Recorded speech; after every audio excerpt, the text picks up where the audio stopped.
Fleet Guard, and with me today is Nolan McCormack. And Chip, that's McCormack, McCormack. Scotch Irish. But, okay, is there any questions that I can answer for you? Yeah, why don't you just kind of tell us a little bit about yourself and your service in the military? Okay, well, I joined the Marine Corps when I was 17, and it was in 1953, just after Korea, and I attended boot camp down at Marine Corps Recruit Depot in San Diego, and left there and went to advanced combat training at Camp Pendleton, which is Camp Las Plagas, was the training area. And after that, I transferred into Marine Corps Test Unit number 1. And I was actually about the 7th or 8th one to report for that assignment and that new unit, which was established during President Eisenhower's presidency. And from that point, we trained, worked with new weapons, helicopter tactics with the old Sikorsky S-55s, and I was around 75 pack howitzers and 4 deuce mortars and what have you, and we were doing all these different techniques for developing the combat unit. And in 1955, which was March of 55, we went to Yucca Flats, Nevada. We flew out of El Toro over to Nevada, and we stayed at the military army base there temporarily, and that was across from Atomic City. And a couple of times we went out to the test sites and that there in Yucca Flats. And one day, I think it was the 22nd of March, it'll be 68 years next month, that we did this exercise with an atomic blast. We actually were out there earlier and went right up to the tower that they had set up for the atomic blast. And what happened is we went out there for the test on the 22nd of March, and they put us in slit trenches, and there wasn't any windows or any mirrors or anything.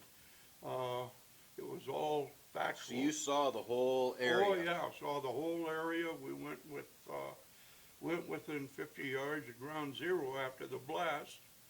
I contracted leukemia right now. I've got chronic myeloleukemia, which the VA is treating me for. But that blast was phenomenal. The light from the blast was so bright, I was in a slit trench and had my hands over my eyes and my eyes shut, and I could see the outline of Buddy next to me in the slit trench. That's how bright that light was. And as far as the blast creating a small tornado, it managed to do that. And we could feel it buzzing right over our heads and that. And after the blast, they told us to come on out of the slit trenches, and so we did. Matter of fact, Sergeant Cook, he yelled at me and he says, "Hey Mac, get over here." So we did a mock climb out, and we had the cloud in front of us, and that picture is in the Leatherneck magazine. It was in the September issue of, well, let's see, 2016. And I have a copy of that. And anyhow, this is what happened. I couldn't believe that blast being so phenomenal. So what were just going through your mind before it went off? Did you have like an idea of what was coming, or? No, not really. We knew that Hiroshima and Nagasaki got hit with it during World War II, but we had no idea what this was. Matter of fact, this was all actually secret and confidential up until they released it in 1996. So, you know, at that point, then I could talk about it and discuss it in a whole bit. But I tell you, that's something that this country doesn't want to play with. I realize that we need to defend ourselves, from some idiot countries. But in the same token, I wouldn't put our troops out there just for guinea pigs and let them test it. And there's a lot of things involved in this activity of the atomic test. We did preparation. They checked us with Geiger counters, scintillators as we came through, and we mounted the trucks and buses and so forth to go back to the base. But this leukemia sits in your system for a long time. And then as you get older, your immune system starts breaking down, then that's when it starts attacking your blood through your bone marrow. And this leukemia, I'm fighting it right now because the medication I have to take for it is called Gleevec. It's a nickname for it. And it's a chemo pill I have to take every day to keep this in remission. And matter of fact, I have a cancer doctor in Coeur d'Alene, Dr. Kim. He's very good. And I'll tell you, it's nothing to mess with. No, I can imagine not. No, but I don't know. People that don't believe this happened, you better wake up and smell the roses. It did. And anybody that wants to discuss the situation, I'll be more than happy to let them know. Matter of fact, the back of my shirt shows exactly what the blast was and shows our trucks, Yep. And thing is there was an article in Marine Corps League magazine, or not Marine Corps League, but the Leatherneck magazine, which is the Marine magazine. And there was a corporal that wrote this article. So he researched it out as part of the activity. The only thing is I'm a little frustrated and disgusted about is Marine top echelon commandant on down that runs it back in Washington didn't even recognize our activity or anything else. And guys put their life on the line doing this. And even the president didn't even recognize it. It's not recognized today that we did this activity, And there was a lot of guys. I had a buddy in Wyoming that died of cancer, and that was from atomic bombs. His name was Bob Woodward, and he lived in Jackson Hole, and started checking around, and this really took its toll. So I don't know what more I can say.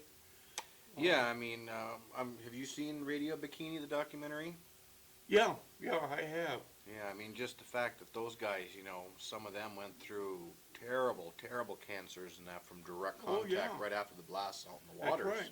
That's right. Well, my cousin's fortunate. He hadn't been, checked for cancer or anything because he was aboard ship on the USS Catamount. And it's a bad situation for these people. I hope that they don't make guinea pigs out of all the guys, like this. So, outside of that, I got out of the Marine Corps, and I got involved in law enforcement, left law enforcement, and then I went to Kwajalein. And I worked in Kwajalein, which happens to be the downrange missile station for Vandenberg. And, I wondered if they were going to play A-bombs over there, but they never did. That was just test units for rockets. But yeah, I'm just, one thing, what would your advice be to those out there that may think that nuclear weapons could be a worldwide hoax? wake up and smell the roses. Do your research and check it out. Don't make accusations that are not true.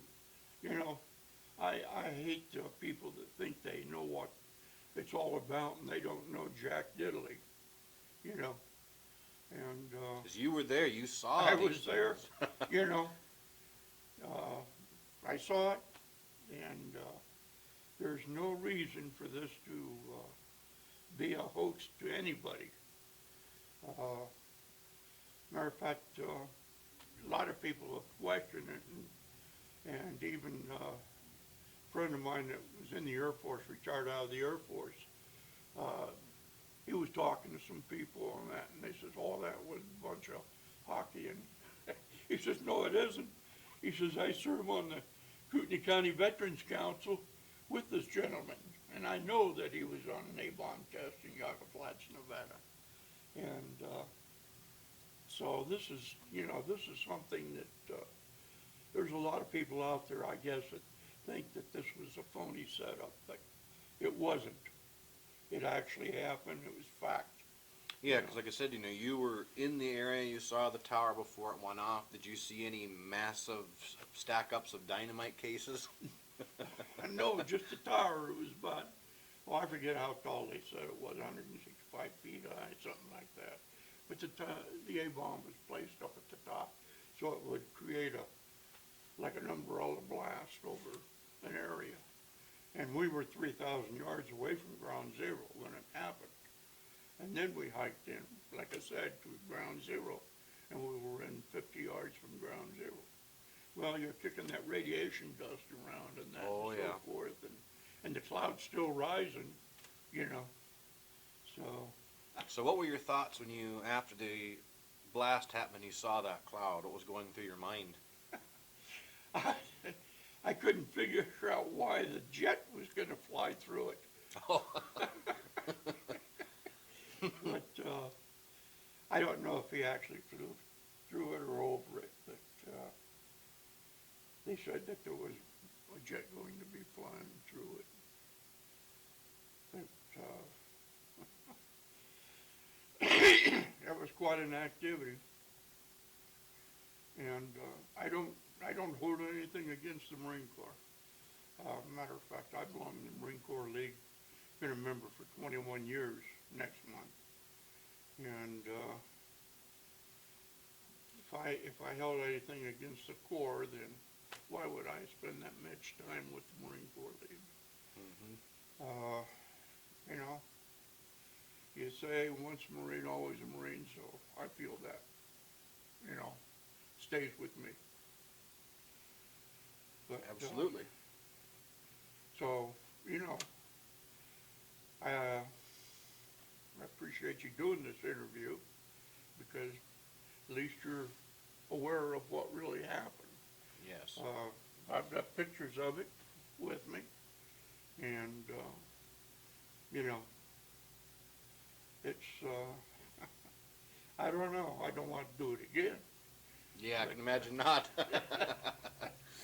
So these big honchos don't play with the A-bombs. All right, well, thanks a lot for coming and doing the interview, Mac. It was good to meet you again. Okay, yeah.